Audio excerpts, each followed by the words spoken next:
সমস্ত সবজিগুলোকে লম্বা লম্বা করে কেটে নিয়েছি। কাঁচকলাটাকে কেটে হলুদ জলে ডুবিয়ে রেখেছি যাতে এটা কালো না হয়।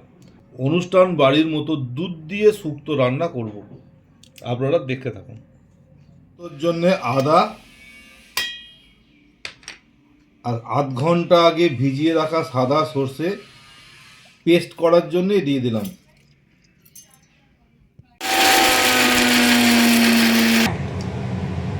সর্ষে আদার পেস্ট রেডি।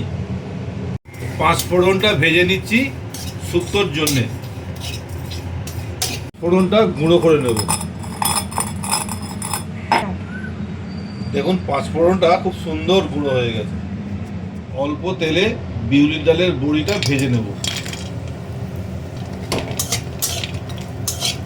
বড়িটা তুলে নিলাম ভাজার পরে।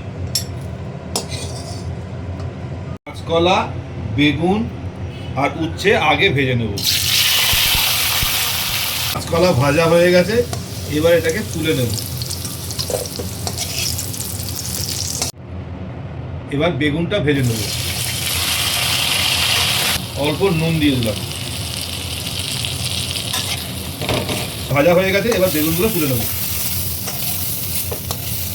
সেটা ভেজে নেব।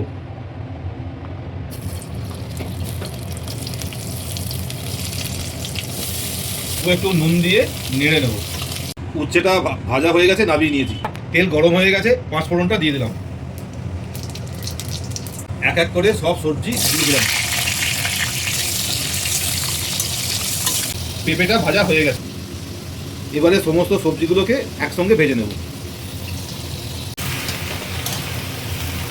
পরিমাণ মতো নুন দিয়ে দিলাম। নেড়ে ভালো করে নেড়ে সবজিগুলো কষিয়ে নিয়ে কিছুক্ষণের জন্য ঢাকা দিলাম।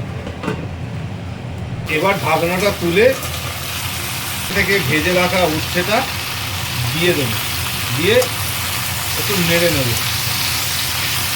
এরপর আদা আর সর্ষের পেস্টটাও দিয়ে দেব।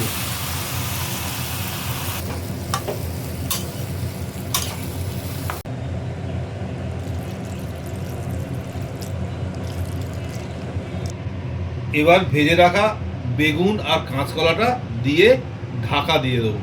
ঢাকা দিয়ে দিলাম। সুন্দর সেদ্ধ হয়ে গেছে, ঝোলটাও সুন্দর টেনে নিয়েছে। আমি এর ওপরে ঘিটা ছড়িয়ে দিলাম। আগে থেকে ভেজে রাখা মশলাটা এবার ছড়িয়ে দেব। ব্যাস আমাদের রেডি হয়ে গেল বাঙালি সুন্দর রেসিপি দুধ দিয়ে শুক্তো।